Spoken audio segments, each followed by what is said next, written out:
What is up, guys? Noah Sanford here. We're back on Lake Mead today, fishing with Rylan today. Say hi. Hi. We're going out for a couple hours this afternoon. It's we're a day out from November right now, so water temps are really cooling down. Look on the graph and see what we got here. So just to put it in perspective, you know, about 2-3 weeks ago, waters were still in the 80s here, and you know, right now it's saying about 75 right here in the marina. But once you get out in that deeper water, we're talking low 70s. We'll probably even find some high 60s in some spots today. So fall is coming to an end quickly here for you know, the 4 days of nice weather we had. Now it's going to just be freezing, going from 100 degrees to 50 degrees in about a week. So we'll see. It might help the fishing, it might make it tough. Usually it makes it tough, but we're going to go out and see if we can get on some fish. So we're going to get out in the water, and we'll see you guys in a minute. All right, so to back up here a little bit and give some explanation to the title of this video and what's going on here, a friend of mine and I go out fishing yesterday afternoon and evening, right? And we pull up to this first spot. Now, the GoPro that I use to film these videos, I have it on a tripod mount, but that tripod mount is not connected to anything on the boat. Why I have it like this, that's a great question. It's honestly really dumb, and I'm surprised I haven't done this sooner than this video. But obviously the inevitable happened, and since it's not connected to anything on the boat and nothing on the tripod or the GoPro floats, I decide to make a cast with my jig and toss the GoPro right in the water by hitting it with my jig on the backswing. Now, like I said, I've definitely learned my lesson moving forward. For the rest of the next day that you're going to see here, I tied a rope to my GoPro and tied it up to the boat, but I'm definitely going to get one of those mounts that you actually mount to either the side or the console of your boat. So that way, if I even do hit it, it's not going to go flying. But basically what happens here, I hit it in the water, and that thing keeps recording for like 2.5 hours. These new GoPro batteries, the GoPro 12 or 13, I don't remember which one it is, are incredible. They record like a little over 2 hours if you have it on the lower setting. So you can see it go in the water right there on the backswing. And yeah, it records for like 2 hours. I wish it was in a better spot where you could actually see, because for the next 2 hours, we throw deep diving crankbaits, jigs, big treble hooks with a 1 ounce flipping weight on it, even a cast net for like a half hour trying to get this thing.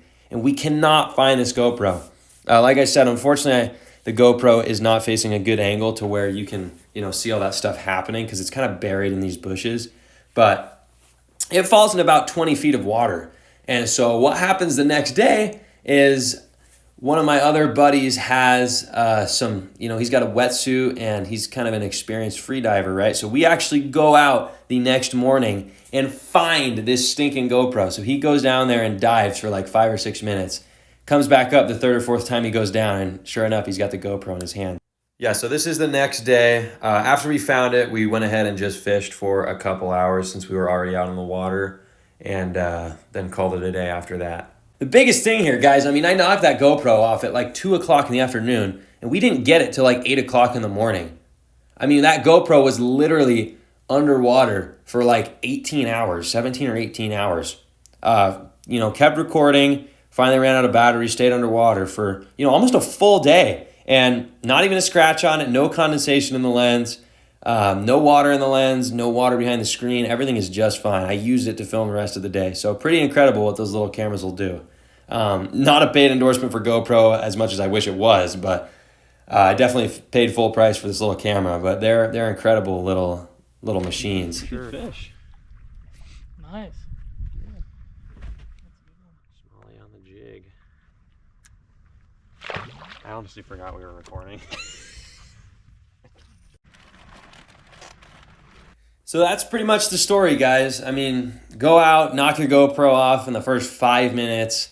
It's down there for almost a full day. Go back out the next day, and by some miracle, we find it in 20 feet of water. And it was about 15 or 20 feet away from where we actually dropped it in. So either if there was a little bit of undercurrent or some wind, it moved quite a bit from where it originally fell in. So we only fished for like another couple hours, you know, caught a few fish on some jigs and stuff the rest of the day, and then we went ahead and went back in. But yeah, wanted to share that story with you guys. Thought it was pretty funny. So there you have it. You know, it's if you drop something in the water in 20 feet, as long as you know a guy who can free dive and hold his breath for a minute and a half, you'll be good. That's all for today, guys. That's how you go out and lose your GoPro and get it back within 24 hours. Tutorial video for you. No, but all things seriously, guys, thank you for tuning in. Noah Sanford here, and we will see you on the next one. Hopefully with our GoPro intact and not on the bottom of Lake Mead.